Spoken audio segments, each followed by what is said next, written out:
చైతన్య రథం వీక్షకులకు స్వాగతం, నమస్కారం. ప్రవీణ్ పగడాల ఆయన ఇంటి దగ్గర బయలుదేరిన దగ్గర నుంచి మద్యపానం సేవిస్తూ ఆఖరికి రాజమండ్రి దగ్గరలోకి వచ్చిన తర్వాత యాక్సిడెంట్ అయ్యి చనిపోయాడు. దారిలో 2-3 యాక్సిడెంట్లని తప్పించుకునే ప్రయత్నం చేశాడు. బతికి బయటపడి ఆఖరికి రాజమండ్రి దగ్గరలోనే చనిపోయాడు యాక్సిడెంట్ అయ్యి. దారి బారు మద్యం సేవిస్తానన్నాడు. విజువల్స్ క్లియర్గా వచ్చినాయి, అందరం చూసాం, ప్రపంచం అంతా చూసింది. కానీ కొంతమంది శవాల మీద పేలాలు ఎరుకునే బ్యాచ్ ఆ ప్రవీణ్ పగడాల మృతిని అడ్డం పెట్టుకుని బ్లాక్ మనీ డబ్బులు పోజేస్తుందాం అన్న ఉద్దేశంతో ఎలా మాట్లాడారో, ఎలా విషప్రచారం చేశారో చూసాం. ఆ కాకినాడ మాజీ ఎంపీ కూడా హర్ష్ కుమార్ ఇవాళకి శవాల మీద పేలాలు ఎరుకునేవాడు అంటే వింటమే తప్ప ఇంతవరకు చూడలే.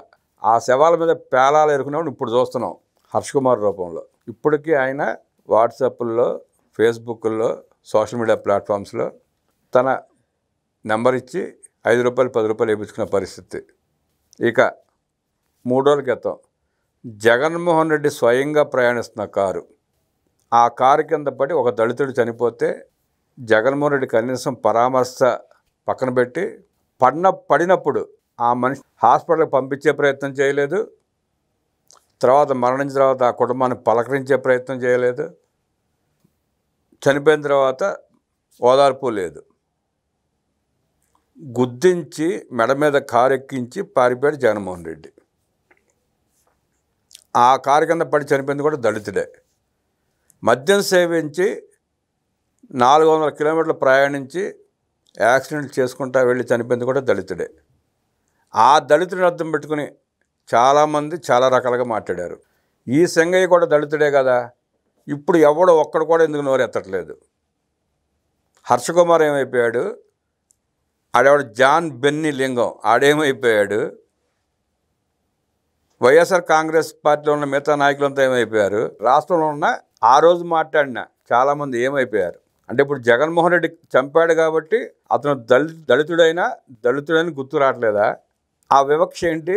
జగన్మోహన్ రెడ్డి ఎవరినైనా చంపొచ్చా? ఎవరిని చంపినా వాడికి మతాలు కులాలు అంటపడవా?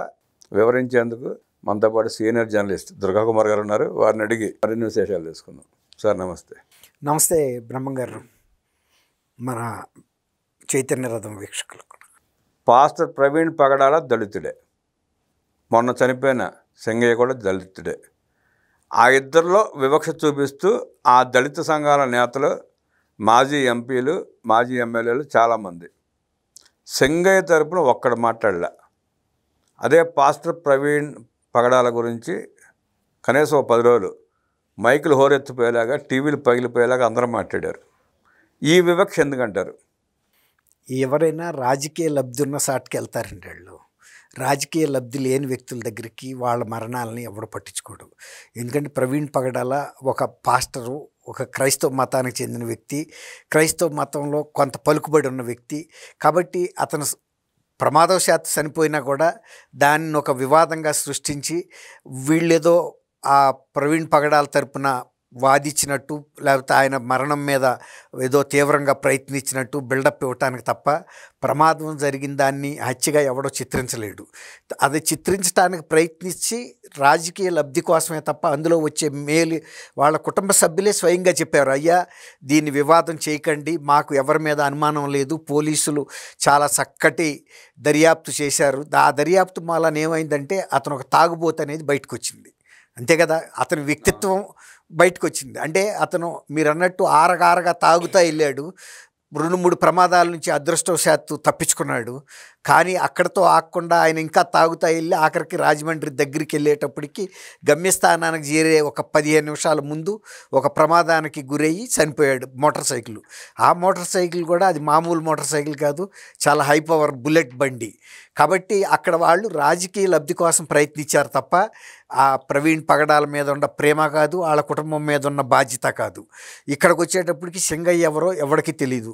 అసలు ఆ కారులో ఉన్న జగన్మోహన్ రెడ్డి అభివాదం చేస్తున్నాడు కానీ కార్యకర్తలకి కనీసం టైర్ కింద పడ్డ సింగయ్య గురించి ఆయన పట్టించుకోలేదు. తర్వాత తెలిసిన తర్వాత కూడా లాగి పక్కన వేసేసి వెళ్ళిపోయారు తప్ప అతనికి మీరు అన్నట్టు కనీసం మానవత్వం చూపించి ప్రాథమిక వైద్యం కూడా అందించలా. తను టైరు ఇలా చంప మీద మెడ మీద ఎక్కి ఆగిపోయి ఉంది కారు. అక్కడ ఈ కార్యక్రమం జరుగుతుంది, ఈయన అభివాదాలు చేస్తున్నాడు, ఆయన మాట్లాడలేడు, ధీరంగా చూస్తున్నాడు, ఎవరన్నా నన్ను కాపాడతారా అని అరవలేడు. ఎవ్వరూ ఆయన్ని పట్టించుకోవట్లేదు. అందరి దృష్టి జగన్మోహన్ రెడ్డి మీద ఉంది. ఒక వ్యక్తి జగన్మోహన్ రెడ్డి అక్కడ ఏం చెబుతున్నాడంటే, నాకు సరైన రక్షణ ఏర్పాటు చేయలేదు, ఈ వైఫల్యం కూటమి ప్రభుత్వందని చెబుతున్నాడు. నువ్వు ఒక పార్టీకి అధ్యక్షుడివి, మాజీ ముఖ్యమంత్రివి, ప్రస్తుతం ప్రతిపక్ష నాయకుడివి, నీ కారు బానెట్ మీదకి నీ పార్టీ కార్యకర్త అయినాడు ఎక్కుతాడా? ఆయన కారు మీద ఎక్కాడంటే అతని తల మీద ఎక్కినట్టే, అంతే కదండి. ఆ గౌరవం ఇవ్వాలి కదా. ఆయన ప్రయాణిస్తున్న కారు బానెట్ మీద ఎక్కాడు అంటే అతనికి క్రమశిక్షణ ఉన్న వ్యక్తి, పార్టీ కార్యకర్త అనుకోవాలి మనం. అలాంటి క్రమశిక్షణ లేని వ్యక్తుల్ని నువ్వు పోగు చేసుకొచ్చి ఇలాంటి ప్రమాదాలు సృష్టించి కనీసం ఆ వ్యక్తి పట్ల మీరు అన్నట్టు మానవత్వం చూపకపోతే, మొన్న ప్రవీణ్ పగడాలది ఎంత వీడియోలకి ఎక్కారండి. ఇప్పటికీ కూడా మీరు చెప్తున్న హర్ష్ కుమార్ అనే మాజీ ఎంపీ ఢిల్లీలో సుప్రీంకోర్టులో కూర్చుని దాన్ని ఎవరో చంపారో చెప్పమనండి ఆయన్ని. ఆయనే చంపి ఉండొచ్చు కూడా, అయి ఉండొచ్చు. ఆయన చంపలేదంటానికి ఏమన్నా ఆధారాలు ఉన్నాయా? ఎవరిని ఒకరిని ఇరికించడానికి ప్రయత్నిస్తున్నాడు అతను, కానీ ఎవరు ఇరుక్కోలేరు. ఎట్లా అంటే ఇందాక మనం చెప్పుకున్నట్టు శవాల మీద పేలాలు ఎరుకునే ప్రయత్నంలో ఉన్నాడు. అది వాట్సాప్లో మీరు సందాలు వేయండి అని అంటే సందాలు వేస్తారు, ఒక ధర్మమైన కార్యక్రమం అయితే.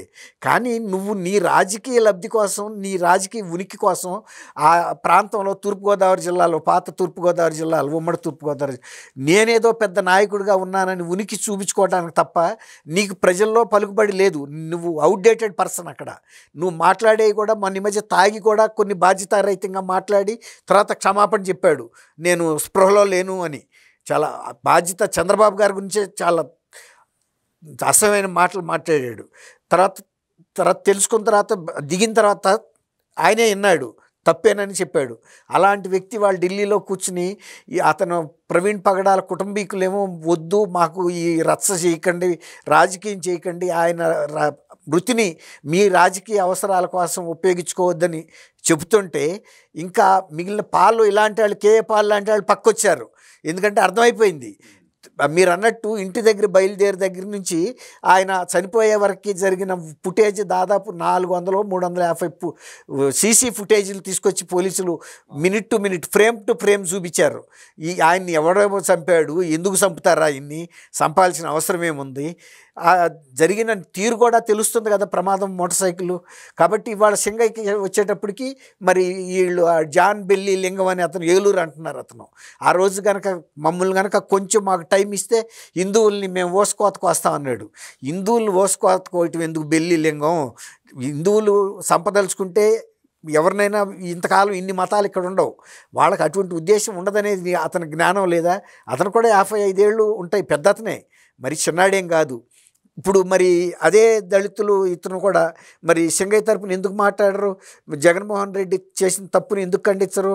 తర్వాత కనీసం మానవత్వం లేకుండా పడేసి వెళ్ళిపోయాడు కదా, వెళ్ళి ధర్నాలు చేయండి తాడేపల్లి ప్యాలెస్ ముందు. ఇప్పుడు దళితులే అదే కనుక ప్రతిపాదిక అయితే కాదు, డబ్బులుండ దళితుల కోసమే మేము మాట్లాడతామంటే అది వేరే మాట. లేకపోతే పలుకుబడి ఉన్న దళితుల కోసమే పోరాడతామంటే అదే చెప్పండి. మేము పేద దళితుల గురించి మాట్లాడమని. పేద దళితుల గురించి మాట్లాడటానికి అనేక మంది తటస్థులు కూడా ఉన్నారు. మతము కులము ప్రతిపాదిక కాదు అక్కడ. న్యాయం కోసం నిలబడేవాళ్ళు బోల్డ్ మంది మాట్లాడుతున్నారు. ఇవాళ సింగయ్య తరపున అన్యాయం చేశాడు, ఇతను అక్రమం, మానవత్వం లేకుండా ప్రవర్తించాడు అనేది అందరూ ఖండిస్తున్నారు. కానీ మొన్న మాట్లాడిన దళిత నాయకులు నోరులే మోగబడినాయి. మిగిలిన వాళ్ళందరూ మాట్లాడతారు, దళితులు వేరే వ్యక్తులు కాదు, వాళ్ళ రక్తం ఒకటే, మిగిలిన కులాలు మతాల రక్తం ఒకటే.